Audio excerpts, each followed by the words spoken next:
نحمده ونستعينه ونستغفره ونعوذ بالله من شرور أنفسنا ومن سيئات أعمالنا من يهده الله فلا مضل له ومن يضلله فلا هادي له أشهد أن لا إله إلا الله وحده لا شريك له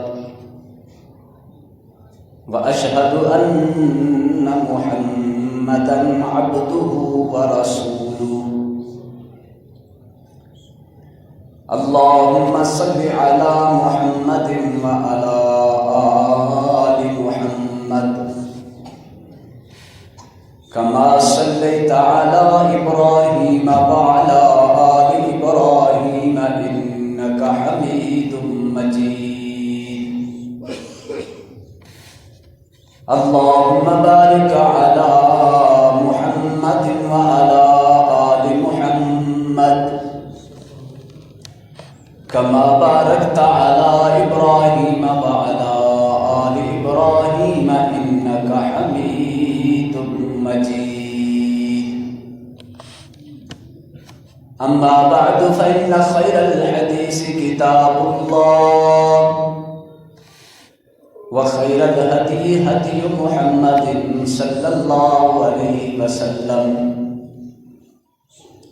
وشر الأمور محدثاتها وكل محدثة بدعة وكل بدعة ضلالة وكل ضلالة في النار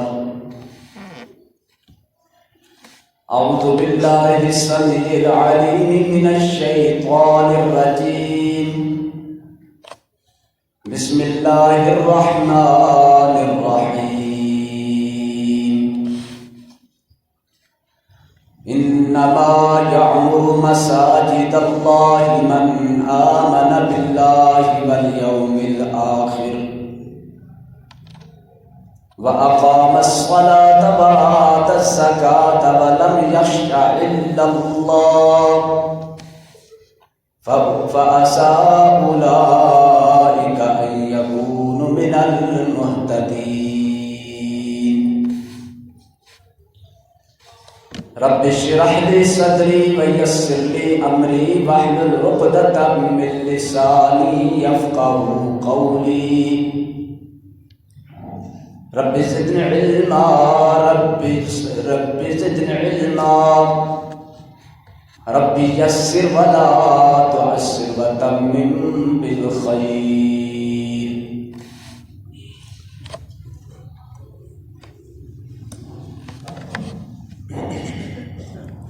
ہر قسم کی حمد و ثنا اللہ وحدہ لا شریک کے لیے ہے، ان گن بے شمار درود و سلام اللہ کے آخری نبی جناب محمد رسول اللہ صلی اللہ علیہ وآلہ وسلم پر۔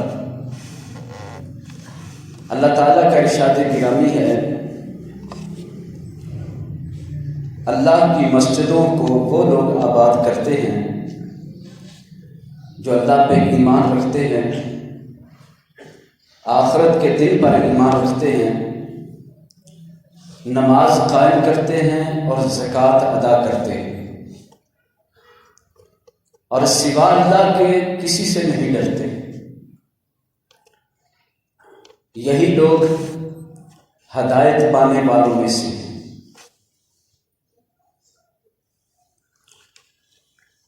اس آیت مبارکہ میں اللہ کی مسجدوں کو آباد کرنا، بارونق کرنا، اس کی فضیلت اور عظمت کو بیان کیا گیا ہے۔ اسلام میں مساجد کا مقام بہت بلند ہے۔ ایک مسلمان مسجد سے محبت کرتا ہے، مسجد کا احترام کرتا ہے، اپنی طاقت کے مطابق مسجد کی تعمیر میں، ترقی میں، بہتری میں حصہ ڈالتا ہے۔ مسلمان مسجد کو اپنے دل میں بہت عزت کا مرتبہ دیتا ہے۔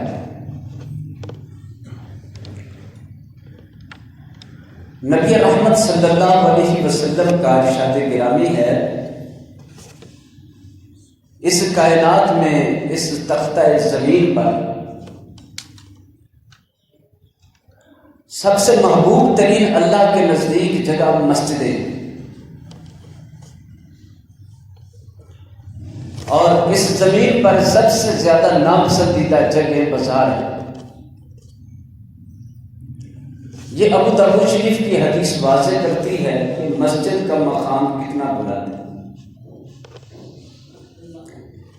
ان مساجد کو اللہ کا گھر کہا جاتا ہے۔ اللہ تعالیٰ نے اپنے گھر میں، اپنی مساجد میں سکون، اطمینان رکھا ہے۔ دل کو اطمینان، روح کو سکون ملتا ہے تو اللہ کے گھر میں ملتا ہے۔ پھر یہ مسجدیں ہی ہیں جو اسلام کی سب سے پہلی حفاظت گاہ ہے، اسلام کی چھاؤنی ہے، اسلام کے قلعے ہیں۔ کسی علاقے میں مساجد خدا نخواستہ ختم ہو جائے تو وہاں لوگوں کے اندر سے دین کی رمق اور دین کا احساس ختم ہونے لگ جاتا ہے، بہت کمزور ہو جاتا ہے۔ اور جہاں مساجد ہوں گی وہاں دین کو پروان ملے گی، دین کو ترقی ملے گی، دین کے اندر اضافہ ہوگا۔ تو مسجد کا اسلام میں مقام بڑا بلند ہے۔ اس گفتگو کی ضرورت اس لیے بھی ہے کہ موجودہ دور میں مساجد کی مخالفت میں لوگوں کے جو دل میں، جو دماغ میں آتا ہے بول دیتے ہیں۔ مساجد جو اللہ کے گھر ہیں ان پر طرح طرح کی قطرہ لگا دینا، طرح طرح کی بات کہہ دینا معمولی سمجھا جاتا ہے۔ حتیٰ کہ بات یہاں تک پہنچ گئی کہ مساجد کو ترقی کو روکا جائے، مساجد کی آبادی کو روکا جائے، مساجد کی خرابی کی جائے، مساجد میں لوگوں کو جانے سے روک دیا جائے، مساجد بند کی جائے یا مساجد گرا دی جائے۔ دین اسلام میں مساجد کا کیا مقام ہے، اور دوسری طرف وہ سیرگاہیں، وہ یادگاری عمارات جو بنائی گئی ہیں، اور پھر جو مزار، قبے اور دربار بنائے گئے ہیں، ان کی کیا اہمیت ہے۔ اگر ہم بغور دیکھیں، اسلامی تعلیمات کی روشنی میں دیکھیں، کسی بھی مزار کا، کسی بھی دربار کا، کسی بھی پرانی سے پرانی عمارت کا کوئی مقام مرتبہ نہیں، وہ اس لائق نہیں کہ اس کے اوپر 1 روپیہ بھی خرچ کیا جائے۔ ہمارا دین ارشاد فرماتا ہے کوئی قبر اونچی نہ کرو، قبر پکی نہ کرو، قبر کے ارد گرد دیواریں نہ بناؤ، قبر پر چھت ڈال کے عمارت نہ بناؤ، قبر پر لکھائی نہ کرو۔ لیکن جہاں اسلام منع کرتا ہے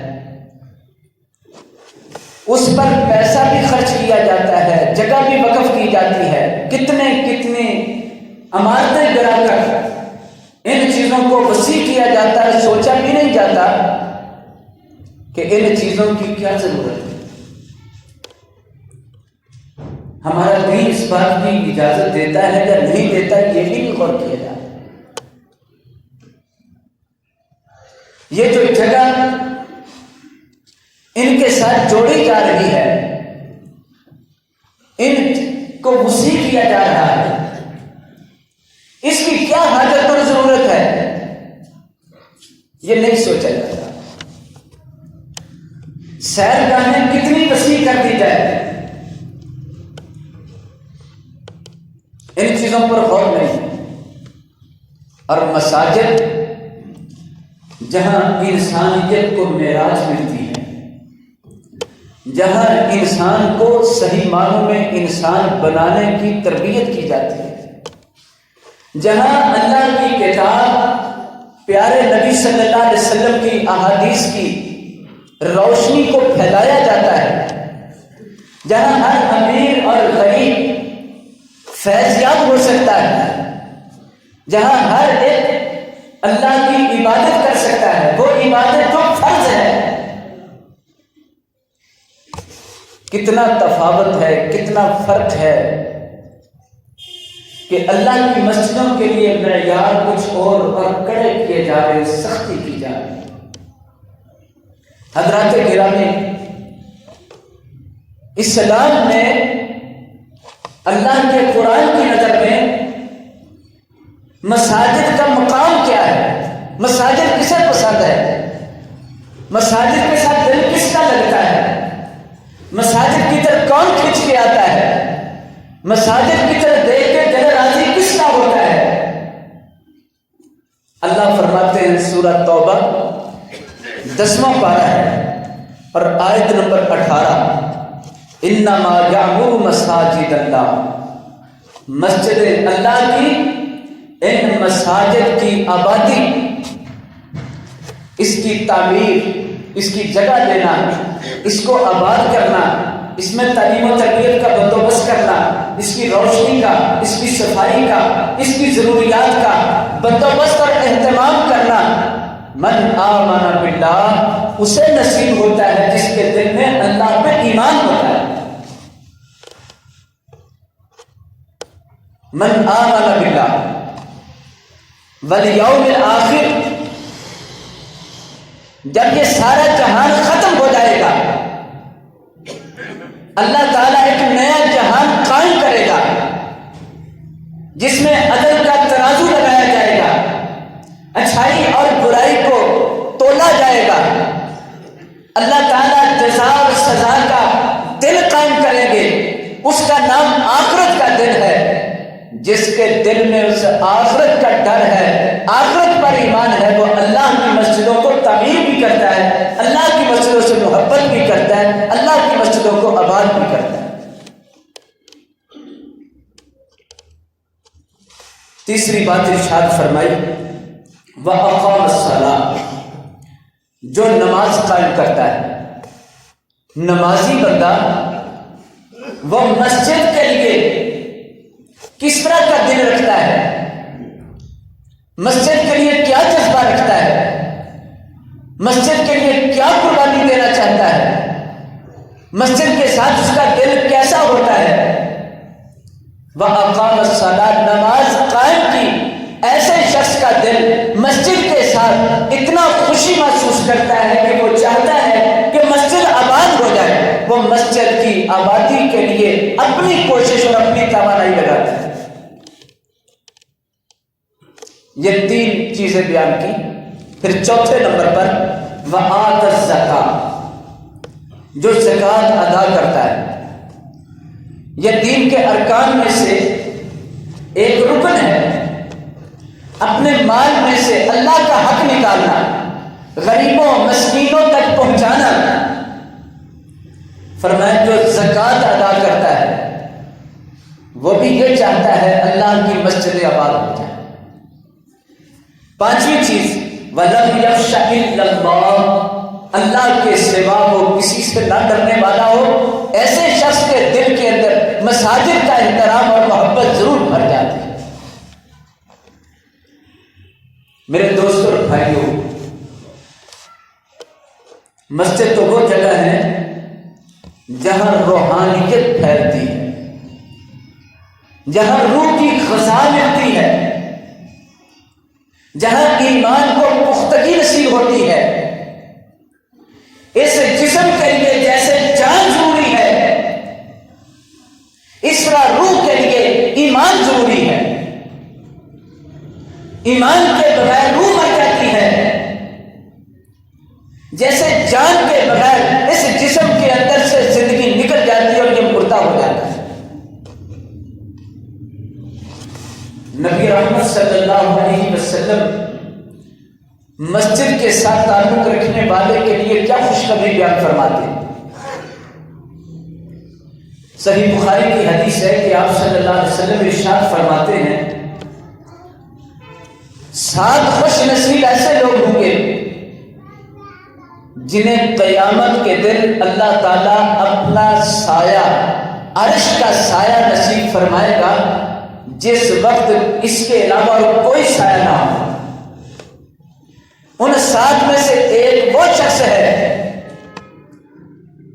کہ جس کو مسجد کے ساتھ ایسی محبت تھی، وَالرَّجُلُ قَلْبُهُ مُعَلَّقٌ بِالْمَسْجِدِ، جس کا دل مسجد کے ساتھ جڑا ہوا تھا، مسجد کے ساتھ لٹکا ہوا تھا۔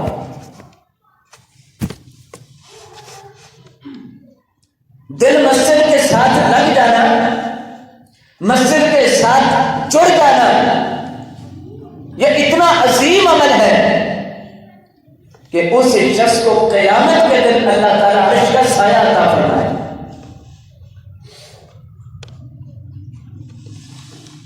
میرے دوستوں اور بھائیوں، مسجد کی محبت اور مسجد کی دوستی بہت بڑا انعام دینے والی ہے۔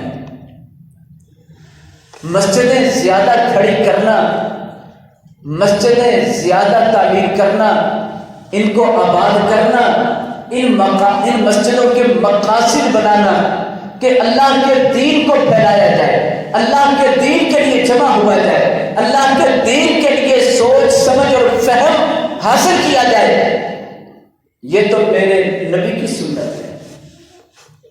مساجد بنانا یہ انبیاء کی سنت ہے۔ رب ذوالجلال نے حضرت ابراہیم علیہ السلام اور حضرت اسماعیل علیہ السلام کا ذکر فرمایا کہ انہوں نے میرا گھر خانہ کعبہ تعمیر فرمایا۔ مسجدیں بنانا یہ نبیوں کا کام ہے، مسجدوں میں لوگوں کو جمع کرنا یہ نبیوں کی سنت ہے۔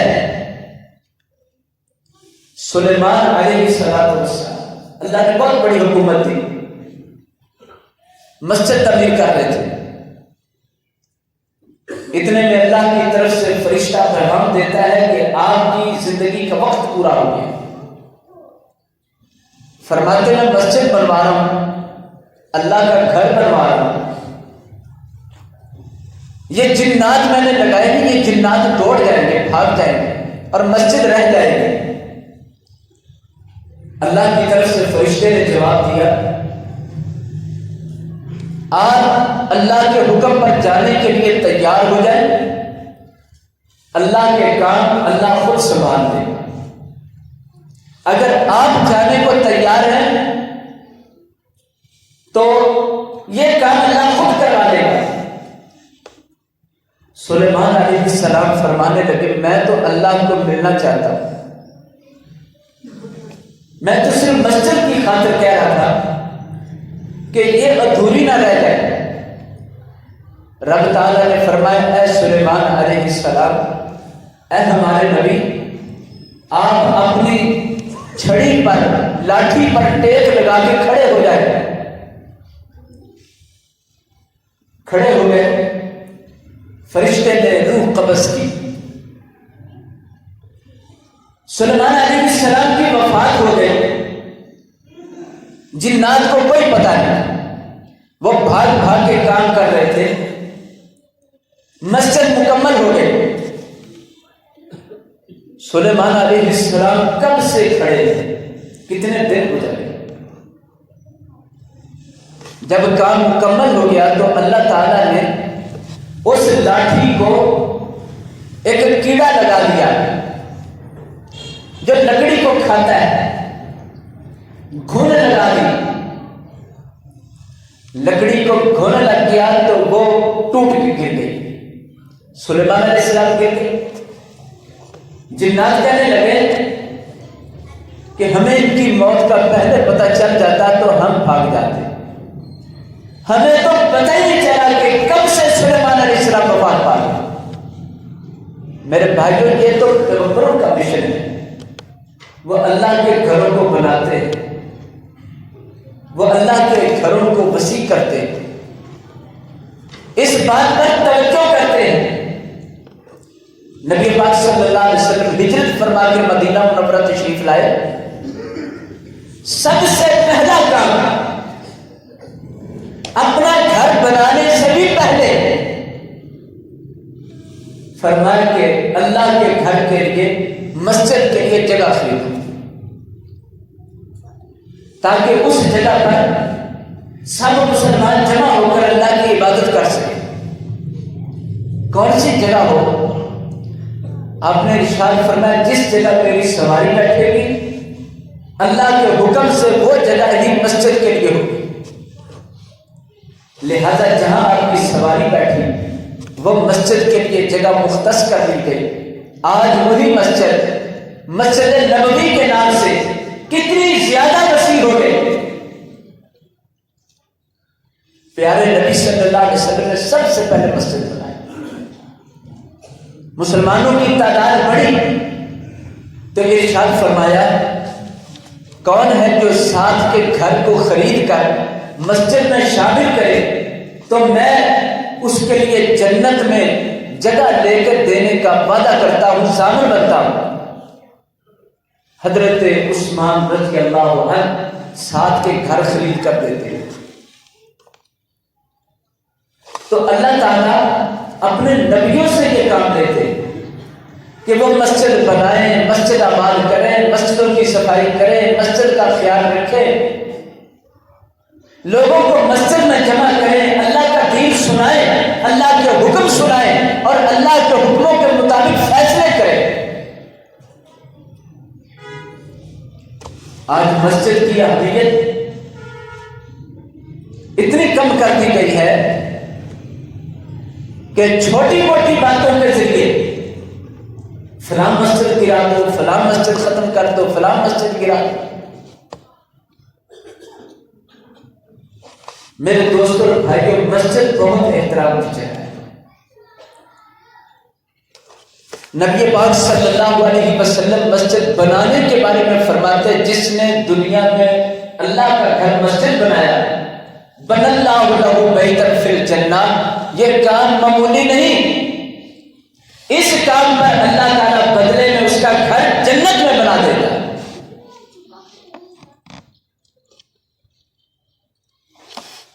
ایک عورت نبی پاک صلی اللہ علیہ وسلم کے دور میں بوڑھی سی عورت تھی، بڑی غریب اور مسکین، کوئی گھر نہیں تھا، کوئی رشتے دار نہیں تھے، اکیلی تھی، ادھر سے پھر بڑھاپا نہیں تھا۔ وہ مسجد میں رہنے لگے، آپ صلی اللہ علیہ وسلم نے مسجد میں خیمہ لگوا دیا کہ آپ یہاں رہ لیا کریں۔ وہ مسجد کی صفائی کر دیا کرتی۔ ایک بار آپ صلی اللہ علیہ وسلم نے دیکھا کہ وہ عورت یہاں نہیں ہے۔ آپ صلی اللہ علیہ وسلم نے صحابہ سے پوچھا کہ وہ عورت کہاں گئی؟ بتایا گیا کہ وہ عورت تو فوت ہو گئی۔ آپ صلی اللہ علیہ وسلم نے فرمایا تم نے مجھے کیوں نہیں بتایا؟ صحابہ اکرام عرض کرنے لگے اللہ کے رسول صلی اللہ علیہ وسلم ہم نے اسے کوئی بہت بڑا معاملہ نہیں سمجھا، ایک عورت تھی، کوئی آگے پیچھے نہ تھا تو زیادہ دیر کرنے کی ضرورت نہ تھی، ہم نے اس کا جنازہ بنایا کر کے اسے جلدی دفن کر دیا۔ آپ صلی اللہ علیہ وسلم نے اس بنیاد پر کہ وہ مسجد کی صفائی کرتی تھی۔ اس بنیاد پر ارشاد فرمایا کہ مجھے اس کی قبر پر لے کے چلو، دلونی علی قبرہا، مجھے قبرستان میں اس کی قبر پر لے کے جاؤ۔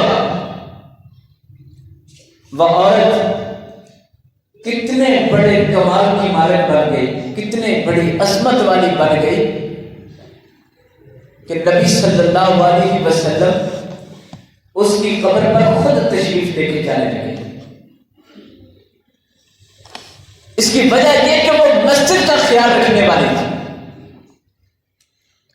آپ صلی اللہ علیہ وسلم صحابہ کے ساتھ اس عورت کی قبر پر گئے اور وہاں کھڑے ہو کر جنازہ پڑھا، دعائیں فرمائیں۔ جو مسجدوں کا خیال رکھے، مسجد میں گند نہ پڑنے دے، مسجد کو خراب نہ ہونے دے، مسجد کا نقصان نہ ہونے دے، بلکہ مسجد کا خیال کرنے والا بن جائے، اس کا مقام اور مرتبہ اللہ اور اس کے رسول کی نگاہ میں اس طرح ہوتا ہے۔ یہ اللہ اور اس کے پیغمبر کی طرف سے یہ عظمت اور یہ شان ہے۔ اسی لیے رحمت عالم صلی اللہ علیہ وسلم نے فرمایا، اللہ نے مجھے میری امت کے نیک عمل دکھائے کہ کون کون سے کام جن پر اللہ تعالیٰ کو نیکی عطا کرے گا۔ آپ صلی اللہ علیہ وسلم فرماتے مجھے بہت سارے کام نیکی کے دکھائے گئے، ان میں ایک کام یہ بھی دکھایا گیا کہ کوئی شخص مسجد میں سے ایک تنکا اٹھا دیتا ہے، ایک تنکا اٹھا کر مسجد سے باہر پھینکتا ہے، اللہ تعالیٰ نے اسی شخص کے لیے بھی نیکی لکھ دی ہے۔ ہم مسجد میں آئیں،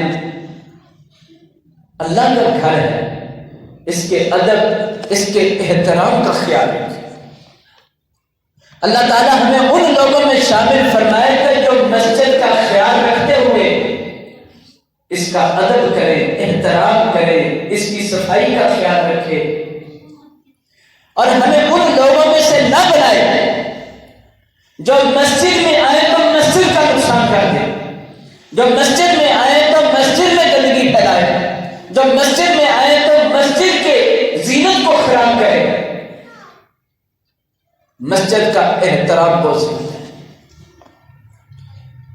آپ صلی اللہ علیہ وسلم فرماتے ہیں جب مسجد میں آؤ تو یہ کچا پیاز اور لہسن نہ کھا کے آئے، منہ سے بو پیدا ہوتی ہے، اور تمہاری اس بو کی وجہ سے جو منہ میں بو ہے، ان الملائکہ تتعزى مما يتعزى بنی آدم، فرشتوں کو تکلیف پہنچتی جس طرح انسان کو بو سے تکلیف ہوتی ہے، فرشتوں کو بھی بدبو سے تکلیف پہنچتی ہے۔ مسجد میں آؤ، نہ منہ سے بو آئے، نہ کپڑوں سے بو آئے، نہ پسینے کی بو آئے، یہ اللہ کے گھر کا ادب ہے، احترام ہے۔ سیدہ عائشہ رضی اللہ تعالیٰ عنہ ارشاد فرماتی ہیں، شروع اسلام میں لوگ جمعہ پڑھنے کے لیے آتے تو زیادہ لوگوں کے بیٹھنے کی وجہ سے پسینہ پیدا ہوتا اور بدبو سی محسوس ہوتی۔ رسول اللہ صلی اللہ علیہ وسلم نے اس بات کو محسوس فرمایا۔ آپ تو بہت بڑے معلم تھے، انسانیت کے رہبر تھے، آپ کی تعلیم نے تو قیامت تک فائدہ دینا تھا، آپ کی تعلیم نے تو انسانوں کو صحیح معنوں میں انسانیت کی معراج عطا فرمانی تھی، لہذا رحمت عالم صلی اللہ علیہ وسلم نے ارشاد فرمایا، کیا تمہیں یہ توفیق نہیں کہ جمعہ کے دن تم میں سے ہر شخص غسل کر کے نہا دھو کے مسجد میں آیا کرے؟ آپ صلی اللہ علیہ وسلم مسجد کی ادب بیان فرما رہے ہیں، مسجد کا احترام سکھا رہے ہیں کہ اللہ کے گھر میں آنا ہے تو جسم لباس ایسا نہ ہو، منہ سے ایسی حالت نہ ہو جس کی بنا پر دوسرے لوگ تنگ ہوں۔ لوگ تو الگ ہے، اللہ کے فرشتے بھی تنگ ہوتے ہیں۔ ایک بار آپ صلی اللہ علیہ وسلم نے مسجد میں دیکھا کسی شخص نے تھوکنے کی کوشش کی تو وہ مسجد کی دیوار پر تھوک دیا۔ وہ بلغم، وہ کھنگار آپ صلی اللہ علیہ وسلم نے دیکھا تو بڑی کوفت ہوئی۔ آپ صلی اللہ علیہ وسلم نے ایک لکڑی لی اور اپنے ہاتھ مبارک سے اتنا حصہ صاف فرمایا اور صحابہ سے فرمایا کسی کے پاس خوشبو ہے؟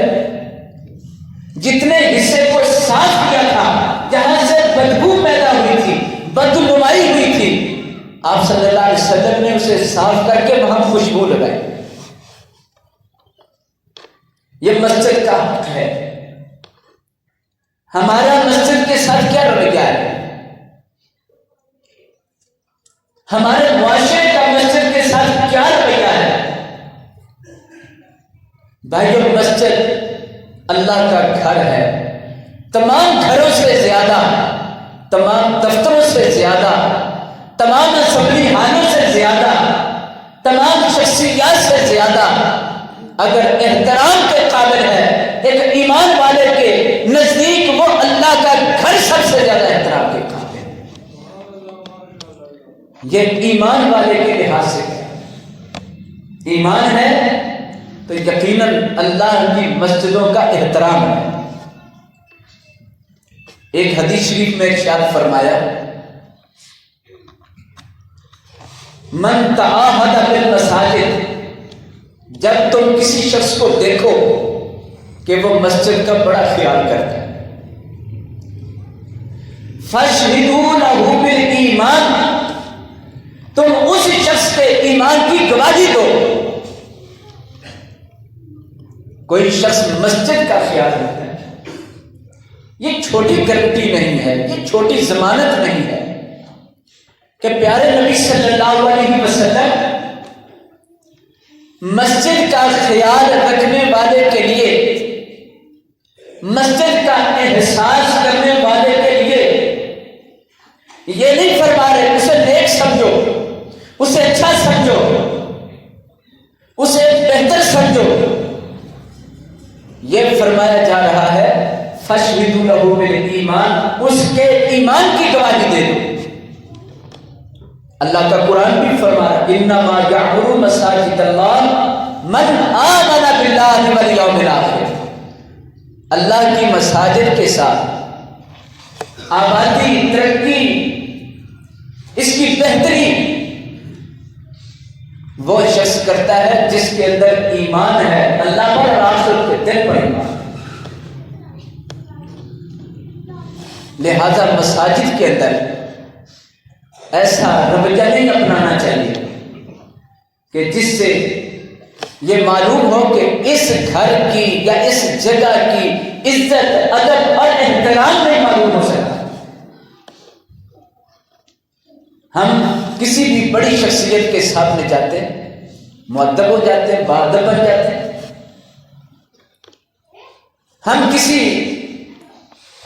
دفتر میں جاتے ہیں، وہاں بھی ہم سلیقہ مند بن جاتے ہیں اور ہم شائستگی اختیار کرنے لگ جاتے ہیں۔ تو یہ اللہ کا گھر اس سے کہیں زیادہ حق رکھتا ہے کہ اس گھر کے اندر کوئی شور، کوئی لڑائی، کوئی جھگڑا اس لیے نہ کیا جائے کہ ہم اللہ کے گھر میں آئے ہیں اور اللہ کے گھر میں کسی کو حق نہیں ہے کہ وہ اپنے جھگڑے، لڑائیاں، شور شرابہ، دوڑ بھاگ اور بے ادبی کے کام اختیار کریں۔ رمضان المبارک کا مہینہ تھا تو نبی صلی اللہ علیہ وسلم مسجد میں یہ بات بتانے کے لیے آئے کہ لیلۃ القدر کی رات کون سی ہوگی. اتنی تعلیم تو فرمائی ہے، آخری عشرے کی تاج راتوں میں سے ایک ہے، بڑی فضیلت والی رات ہے. ہر مسلمان دل کے اندر ایک تمنا رکھتا ہے کہ مجھے وہ رات مل جائے، وہ رات نصیب ہو جائے. ہر مسلمان کی تمنا ہے، اس لیے کہ سارے سال کی راتوں میں سے ایک رات ایسی ہے جسے اللہ نے ایسا بھاگ لگایا، ایسی خیر و برکت دی کہ وہ سب سے عظیم رات ہے، وہ لیلۃ القدر کی رات. ایمان ہے، دل میں اللہ سے محبت ہے، آخرت کے دن کچھ لے کے جانا ہے تو دل چاہتا ہے کہ ایسی چیز مل جائے. آپ صلی اللہ علیہ وسلم اس رات کے بارے میں بتانے آئے تھے کہ رمضان المبارک میں تاج رات کون سی؟ لیلۃ القدر ہوگی. مسجد میں تشریف لائے، دو آدمیوں کا آپس میں جھگڑا ہو گیا. جھگڑا کس بات پر تھا؟ قرض کا لین دین، ادھار لی ہوئی چیز پیسے واپس نہیں رکھنے کے لیے. وہ تکرار ہو گئی، میری رقم دو. وہ کہنے لگا میرے پاس نہیں. تیرے پاس کیوں نہیں ہے؟ تم نے کتنے وعدے کیے؟ اس بات پر تکرار بن گئی. یہ ادھار بھی ایسی چیز ہے جو انسان کی عزت کو خراب کر دیتی ہے. اس سے نبی پاک صلی اللہ علیہ وسلم نے قرض سے اللہ کی پناہ مانگی. صحابہ نے پوچھا آپ اس سے پناہ مانگتے ہیں؟ فرمایا یہ انسان کو وعدہ خلافی جھوٹ پر مجبور کر دیتا ہے، لہذا پناہ مانگی اللہ سے. اسی بات پر دو صحابہ آپس میں الجھ پڑے. آپ صلی اللہ علیہ وسلم نے جب مسجد میں یہ دیکھا، ان کو چھڑانے یا ان کو ہٹانے کے لیے آگے بڑھے تو ارشاد فرمایا میں اللہ کی طرف سے ایک بڑی رحمت والی خبر لے کے آیا تھا. تمہارے جھگڑے کی وجہ سے مسجد کے اندر جو بلند آواز سے تم نے گفتگو کی، جھگڑا کیا، اللہ تعالیٰ نے وہ لیلۃ القدر کی خبر مجھ سے واپس لے لی. جھگڑا گھر میں ہو، بازار میں ہو، دفتر دکان میں ہو، اسمبلی میں ہو، مسجد میں ہو، جھگڑا کہاں بھی ہو، اس جگہ سے اللہ کی رحمت اور برکت ختم ہونے لگ جاتی. مساجد ان چیزوں سے پاک ہونی چاہیے کہ مساجد کے اندر کچھ ایسا نہ ہو جائے. مساجد احترام کے لائق ہے، مساجد کا ادب بہت زیادہ ہونا چاہیے، اس لیے کہ یہ اللہ کی پسندیدہ جگہ ہے. جب اس جگہ میں پہنچتے ہیں تو پھر اللہ کا لحاظ کرتے ہوئے، اللہ تعالیٰ کی شان کو ملحوظ رکھتے ہوئے، اللہ کے گھر میں کوئی ایسی حرکت نہ ہو جائے کہ جو اللہ کو ناپسند ہے. آپ صلی اللہ علیہ وسلم نے ان مساجد کے مقام کو بلند فرمایا. ارشاد فرمایا اپنے اپنے محلوں میں، اپنی اپنی بستیوں میں مسجد تعمیر کیا کرو اور پھر ان کو صاف ستھرا رکھا کرو. مساجد بنانا، مساجد تعمیر کرنا، پھر مساجد کو آباد کرنا، یہ تو بہت عظیم کام ہے. لہذا دین اس بات کو لوگوں کے سامنے رکھتا ہے کہ مساجد اس کائنات کی سب سے بہترین، سب سے پیاری، اللہ کے نزدیک جگہ ہے. آپ صلی اللہ علیہ وسلم فرماتے ہیں جو شخص مسجد میں آئے اور پھر باوضو بیٹھے، جب تک نماز انتظار کرے، نماز ادا کرے، جتنا اس نے بیٹھ کر انتظار کیا ہے اور پھر نماز ادا کی ہے، فرمایا اللہ تعالیٰ اس شخص کے لیے اس سارے وقت کو نماز بھی لکھ دیتا ہے۔ اللہ کے گھر میں بیٹھنا یہ بھی خوش نصیبی ہے، اور ہر شخص اللہ کے گھر نہیں آ جاتا جسے اللہ توفیق عطا فرمائے۔ آپ نے بہت سارے لوگ دیکھے ہوں گے، مال و دولت کی کثرت ہے، صحت بھی ماشاءاللہ بہت اچھی ہے، ہر سہولت بھی موجود ہے، فراغت بھی ہے، فارغ بیٹھے ہیں، اس کے باوجود مسجد میں نہیں آ سکتے۔ کس شے نے روک دیا ان کو؟ مسجد میں آنے سے کون سی شے ہے؟ اور کتنے وہ لوگ ہیں جو بیمار ہیں، معذور ہیں، لیکن وہ اپنے دل میں اس بات کی تمنا رکھتے ہیں کہ اللہ جب تک زندگی ہے تو اپنے گھر میں مجھے داخلے کی اجازت دیے رکھنا، توفیق دیے رکھنا کہ جب تک سانس چلتی ہے میرا تیرے گھر سے تعلق نہ ٹوٹ جائے۔ وہ بیمار ہو کے، کمزور ہو کے، غریب ہو کے، مزدوری چھوڑ کے، کام چھوڑ کے اللہ کے گھر حاضری دیتا ہے، اور جو شخص سب کچھ پاس ہونے کے باوجود فارغ بھی ہے، صحت مند بھی ہے، اللہ تعالیٰ کی طرف سے اسے توفیق نصیب نہیں ہو رہی۔ یہ مسجدیں، ان میں بیٹھنا بھی نیکی ہے۔ ان مسجدوں کے اندر جتنا وقت گزارا جائے نیکی کی غرض سے، اللہ کی یاد کی غرض سے، اللہ کے گھر کے ادب و احترام کو ملحوظ رکھتے ہوئے، ایسا بیٹھنا بھی قیامت کے دن انسان کی شفاعت کا باعث بن جائے۔ نبی رحمت صلی اللہ علیہ وسلم ارشاد فرماتے ہیں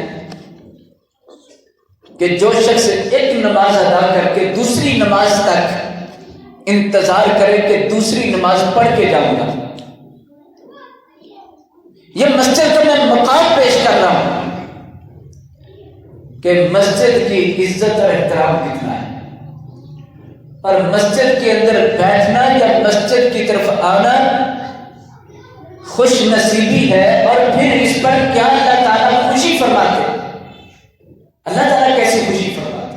اس بندے پر کیسا راضی ہوتے جو ایک نماز سے دوسری نماز تک مسجد میں اللہ کو راضی کرتے ہوئے بیٹھا رہا، اس نیت سے کہ نماز ادا کر کے گئے۔ فرمایا اس شخص نے اللہ کی راہ میں رباط اختیار کر لیا، اللہ اسے درجہ رباط دیتا ہے۔ رباط کیا ہے؟ فرمایا رباط یہ ہے کہ دشمن کافر کے مقابلے میں اپنے وطن اور اپنے مسلمان بھائیوں کے لیے سرحد پر پہرا دینے والا، اور جو سرحد پر پہرا دینے والے ہیں ان کی شان یہ ہے جس نے ایک رات پہرا دے دیا۔ نبی کائنات صلی اللہ علیہ وسلم نے فرمایا اللہ تعالیٰ اس شخص کو جہنم کی آگ پر حرام ہی فرما دیتا ہے۔ ایک شخص فوت ہوا، نبی صلی اللہ علیہ وسلم نے پوچھا جنازے پر کسی کو اس کی کسی نیکی کا علم ہو، اس بندے کو کبھی کوئی نیک کام کرتے دیکھا گیا ہو؟ سب خاموش رہے۔ آپ صلی اللہ علیہ وسلم نے فرمایا میں تمہیں بتاتا ہوں، یہ شخص جسے کوئی جانتا نہیں ہے کس کی کوئی نیکی، میں نے اسے ایک دن اللہ کی راہ میں پہرا دیتے دیکھا ہے، اس نے ایک رات اللہ کی راہ میں پہرا دیا تھا، اور میرے رب نے اس کے پہرے کی وجہ سے اس پر جہنم حرام کر دیا۔ یہ اتنا عظیم ہے، سرحد پر تو سب نہیں پہنچ سکتے، لیکن فرمایا ایک نماز سے دوسری نماز تک بیٹھنے والا شخص اللہ تعالیٰ اسے رباط قرار دیتے۔ فرمایا جو نماز پڑھنے کے لیے مسجد کے طرف گھر سے وضو کر کے آتا ہے، آتا کس جگہ ہے؟ مسجد کی طرف۔ یہ مسجد تو اللہ کے عظیم گھر ہے، یہاں کی تو ایک ایک شے انسان کے لیے قیامت کے دن